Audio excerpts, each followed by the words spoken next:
Selamat pagi, saya Nurhayati Sinaga. Pada saat ini mari anak-anak kita belajar kembali biologi, yaitu dengan materi metabolisme. Metabolisme sel ini akan terjadi pada makhluk hidup, baik pada manusia, hewan, dan tumbuhan. Pada hari ini kita akan belajar tentang metabolisme. Apa sih itu metabolisme? Bagaimana proses metabolisme dalam hal ini? Pada kesempatan ini, Ibu akan menjelaskan tentang apa itu enzim. Bagaimana cara kerja enzim. Kita share screen dulu ya.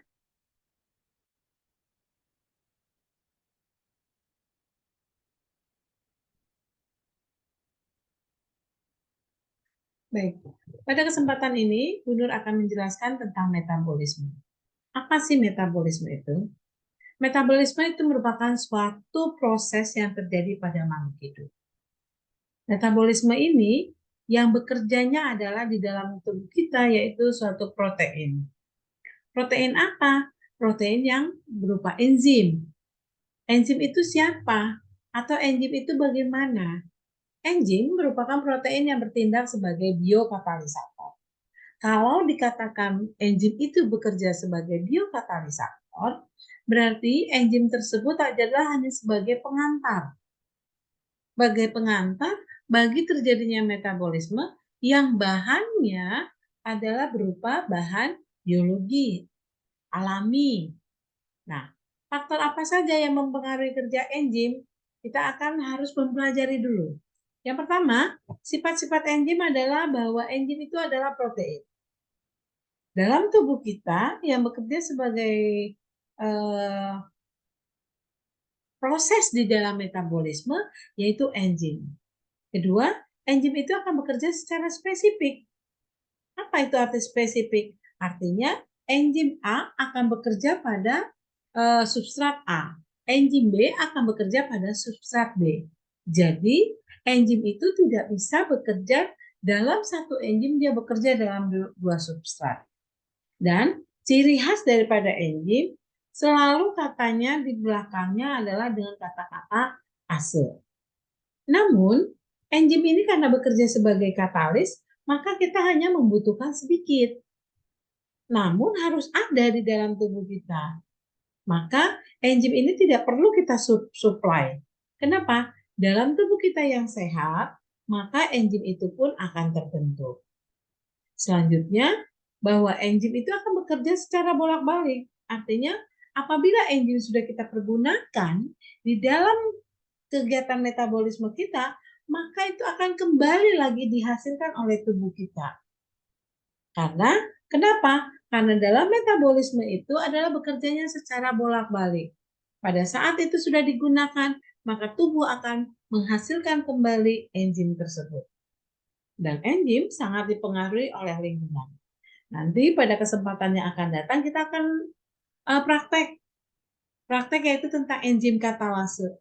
Apa sih yang dimaksud dengan pengaruh daripada lingkungan terhadap enzim?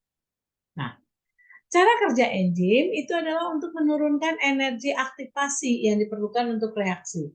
Artinya, pada suatu suhu atau pada suatu keadaan, si enzim itu akan bekerja secara optimal. Misalkan, enzim katalase hanya bekerja pada suhu 37 derajat Celcius. Maka lewat dari 37 derajat Celcius, dia akan denaturasi. Apa itu denaturasi? Bahwa enzim itu akan mengalami kerusakan. Kalau kita lihat bagian-bagian enzim, ada yang komponen protein, ada juga komponen non-protein. Nah, komponen protein atau apoenzim inilah yang akan bekerja di dalam tubuh kita dalam kegiatan metabolisme. Ini ada dua cara kerja enzim. Ya, yang pertama ini adalah cara kerja yang kita namakan dengan kunci dan gembok. Ini di mana ada enzim, di situ ada substratnya. Nah, lihat lekukannya bahwa si substrat akan menutupi atau akan simetris terhadap si enzim, maka dia yang mengikuti bentuknya. Namun setelah dipakai di di tubuh kita, maka setelah menjadi produk, misalkan kita sudah mempergunakan energi tersebut, maka si substrat itu akan pecah menjadi produk. Enzimnya kemana? Enzim masih menempati tempat yang awalnya. Tetapi yang berubah adalah substratnya sudah berubah menjadi produk. Nah, cara kerja enzim seperti ini, di mana substrat sama dengan enzim atau ngeklop, maka kita kenal dengan istilah gembok dan kunci. Kita tahu di rumah, yang namanya gembok dan kunci, kalau tidak bersesuaian, maka tidak bisa terbuka. Demikian juga dengan teori enzim.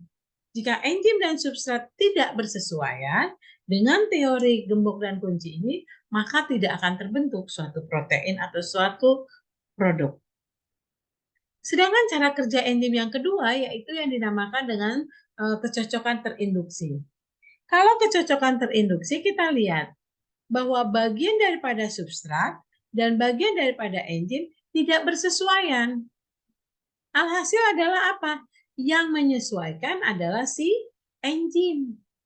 Enzim akan menyesuaikan dengan substratnya. Atau si substrat akan menyesuaikan dengan enzimnya.